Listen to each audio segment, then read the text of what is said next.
Hello Gear subscribers, welcome to the channel. In this video, I will show and tell you how you can download or install Telegram application on your iPhone or iPad. Please subscribe to the channel, put likes. Let's get started.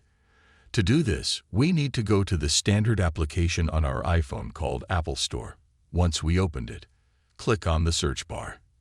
And in the search box, we write the word Telegram. The search bar opens, click Telegram. And click Telegram Messenger Install, because I have already installed it on this phone. I do not need to enter the password. When you're prompted, or you have to confirm with your fingerprint, or if you have Face ID, then Face ID. And look, I'm about to download.